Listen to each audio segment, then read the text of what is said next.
நல்ல தகப்பனுக்காக நன்றி செலுத்துகிறோம்.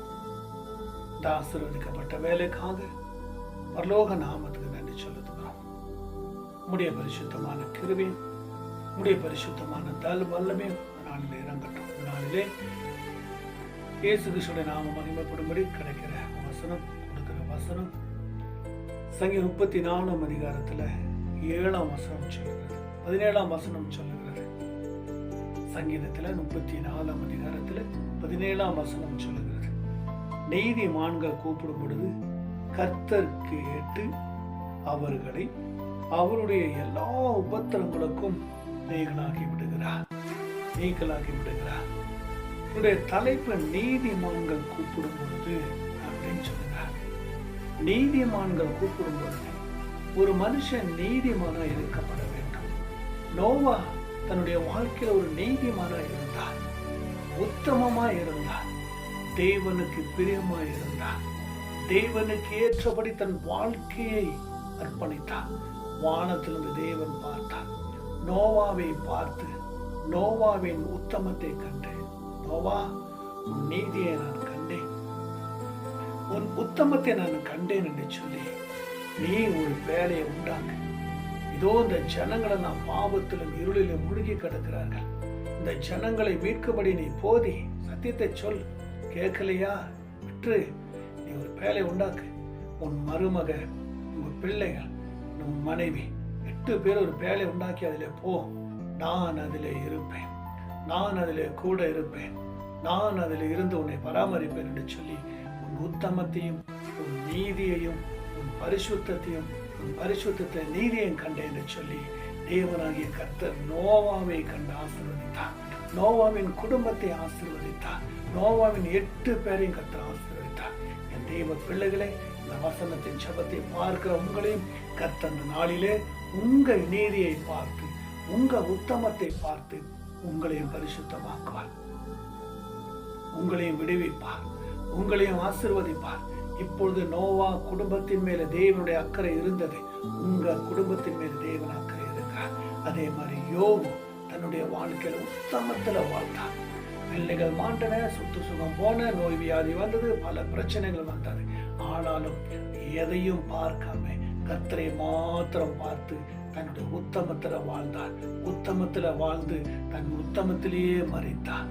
இன்றைக்கு யோபு போல உங்க வாழ்க்கையும் பரிசுத்தத்திலும் உத்தமத்திலும் வளர வாழ உங்களை அர்ப்பணிங்க. கர்த்தர் இப்பொழுதே உங்களை ஆசீர்வதிப்பார். அருமையான வார்த்தை பாருங்க.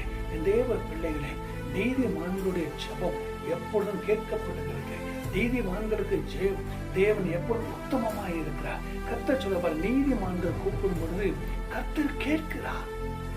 நீதிமான்கள் கேட்கிறார்னா நீதிமான் பரிசுத்தம் உள்ளவர்கள், தேவனுக்கு பயந்து வாழ்கிறவர், தேவனுக்கு ஏற்றபடி நடுக்கத்தோடு வாழ்கிறவர், தேவனுடைய சத்தியத்துக்கு ஏற்றபடி வாழ்கிறவர், தேவனுக்காக, தேவ விருப்பத்துக்காக, அவர் சொல்லுக்காக, அவர் வசனத்துக்காக, அவர் கொடுக்கப்பட்ட வார்த்தைக்காக, அவர் கொடுக்கப்பட்ட நன்மைக்காக, அவர் என்ன நமக்கு சொல்லுகிறாரோ அதற்கு ஏற்றபடி வாழ்கிற நீதிமான்களை கர்த்தர் பார்த்து சொல்லுகிறார்.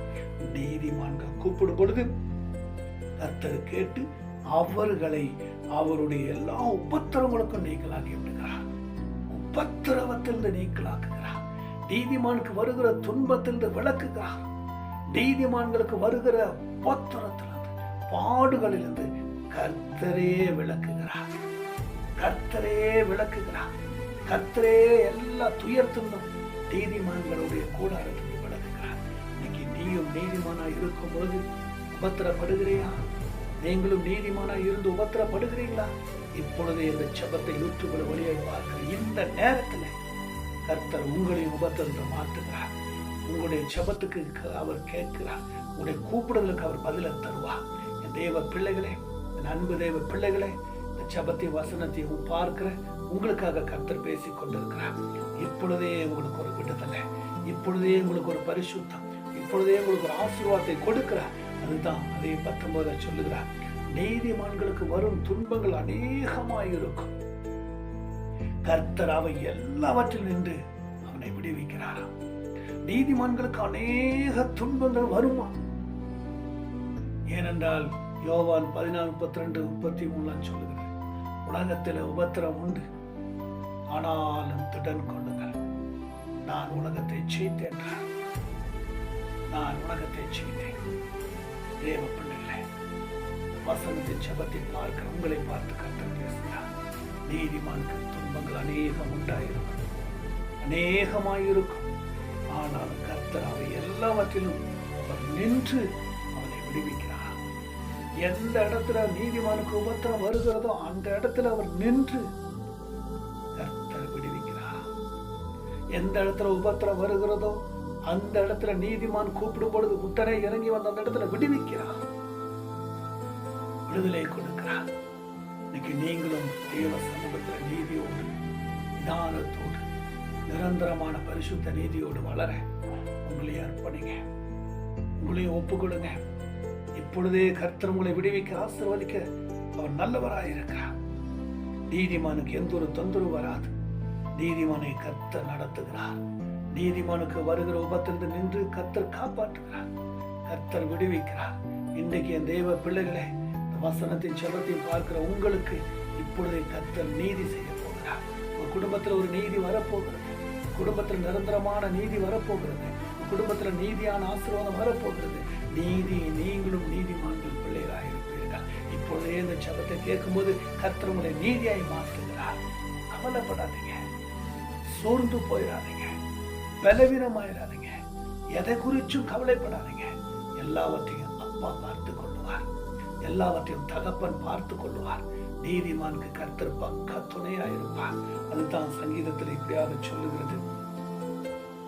இப்படியாக தேவனுடைய நாம மகிமைப்படும்படி சங்கீதத்தில் 37ஆம் அதிகாரத்துல 39ஆம் வசனம் சொல்லுது, நீதிமானுடைய இரட்சிப்பு கர்த்தரினால் வரும், இக்கட்டு காலத்துல அவரே அவர்கள் அடைக்கலமாய் இருப்பார் என்று சொல்லுகிறார். நீதிமான்களுடைய இரட்சிப்பு கர்த்தரால தான் வரும். இந்த பூமியில நீதிமான் அல்ல, மனுஷனுக்குள்ள நீதி அல்ல, மனுஷன் காண நீதி அல்ல, உலகம் காண நீதி அல்ல, பேச்சில நீதி அல்ல, வாழ்க்கையில நீதி அல்ல, பார்வையில நீதி அல்ல, நடை உடையில நீதி அல்ல. தேவன் பார்வைக்கு நீதியா இருக்க வேண்டும். நீ தேவனுடைய சமூகத்தில் நீதிமானா இருக்கும் பொழுது அவருடைய ரட்சிப்பார். நீதிமானுடைய ரட்சிப்பு கர்த்தரால் தான் வரும். நீதிமான்களுக்கு ரட்சிப்பு கர்த்தரத்தில் தான் இருக்கிறது. நீதிமானுக்கு ரட்சிப்பு கர்த்தருடைய சமூகத்தில் தான் இருக்கிறது. தேவன் சொல்லுகிறார், நீதிமானுடைய ரட்சிப்பு கர்த்தரினால் வரும், இக்கட்டு காலத்திலே அவரே அவர்களை அடைக்கலமாய் இருக்கிறார். இக்கட்டு வரும். சங்கீதம் 120:1 வாசிக்கிறோம். என் நெருக்கத்துல கர்த்தரை நோக்கி கூப்பிட்டேன், அவர் என்னை விசாலத்துல வைத்தார், நெருக்கத்தை விளக்கினார், நீதிமானுக்கு வரும் துன்பங்களிலிருந்து விளக்கினார். இக்கட்டு காலத்தில் அவர் உனக்கு துணையா இருப்பார். இக்கட்டு வருகிறதா? இக்கட்டு சூழ்நிலை இருக்கீங்களா? இக்கட்டு நெருக்கம் வருகிறதா? இக்கட்டு உன்னை நெருக்கி கொண்டு இருக்கிறதா? கவலைப்படாதீங்க, லேசா போயிடும், ஒன்று உங்களை தொடாது. நீங்க நீதிக்குள்ள வளரும் பொழுது, நீதிமானா வளரும் பொழுது, நீதிமானா இருக்கும் பொழுது, நீதியை கடைபிடிக்கும் பொழுது, நீதியை சார்ந்து கொண்டிருக்கும் போது, நீதியை பற்றி கொண்டிருக்கும் போது, நீதியின் என்கிற அபிஷேகத்தை பற்றி கொண்டிருக்கும் போது எந்த ஒரு பொல்ல பொண்ணை தொடாது. ஏன் சொல்லுங்க? நீதி என்பது நிறைவானது கர்த்தர். அந்த நீதி உங்களுக்குள்ள வரும்பொழுது நீங்க நீதிமானா மாற போறீங்க. உங்களை நீதியில நடத்துவார். இப்பொழுதே உங்களை ஒப்பு கொடுங்க. இப்பொழுது ஜெபத்தையும் வசனத்தை பார்க்கிற கர்த்தர் உங்களை பார்த்து சொல்கிறார், நீதிமான்களை ஒரு நாளும் கைவிட மாட்டார், நீதிமானை ஒரு நாளும் விட்டு விலக மாட்டார். என் தேவ பிள்ளைகளே, இந்த யூடியூப் வழியா பார்க்கிற என் தேவ பிள்ளைகளே, இப்பொழுதே கர்த்தர் உங்களை நீதிமான்களை மாற்ற போகிறார். நீங்கள் உபத்திரல இருக்கிறீங்களா? உபத்திர குகையில இருக்கீங்களா? பாடு என்கிற குகையில இருக்கீங்களா? வேதனை என்கிற குகையில இருக்கிறீங்களா? கவலைப்படாதீங்க, அதை தூக்கி போடுங்க. அது ஒரு குப்பை. அது உங்களால ஒண்ணும் உங்களை சொல்ல செய்யாது, உங்களை தொட முடியாது. நீதிமான் நமக்குள்ள இருக்கிறார். நீதி செய்கிற தேவன் நமக்குள்ள இருக்கிறார். நீதி செய்கிற தேவன் நமக்குள்ள ஆளுகை செய்கிறார். நீதியின் தேவன் நம்மை நடத்துகிறார்.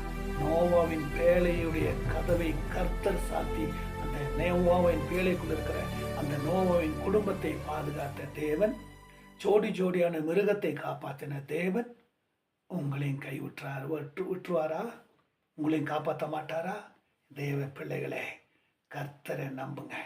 நீதிமானை ஒரு நாளும் கைவிட மாட்டார். பார்க்கிற உங்களையும் கைவிட மாட்டார். இப்பொழுதே கர்த்தர் உங்களை ஆசீர்வதிப்பார். இப்பொழுதே உங்களை விடுவிப்பார். உங்களை நீதிமான்களாய் வைப்பார். கவலைப்படாதீங்க, சோர்ந்து போகிறங்க, தைரியமாக இருங்க, ஜாலியாக இருங்க. உங்களை பிரசன்னமாக வச்சுக்கோங்க. உங்களை பத்திரமா பாதுகாப்பாக வச்சுக்கோங்க. கர்த்தர் உங்களை நடத்துவார். சந்தோஷமாக இருங்க. கர்த்தர் உங்களை நடத்துவார். பார்க்கிற கேட்குற ஒரு குடும்ப பிள்ளைகள் ஆசிரியர் ரட்சகர் மீட்பர் இயேசுவின் நாமத்தில் செபிக்கிற நல்ல கர்த்தாவே. ஆமேன், ஆமேன், ஆமேன்.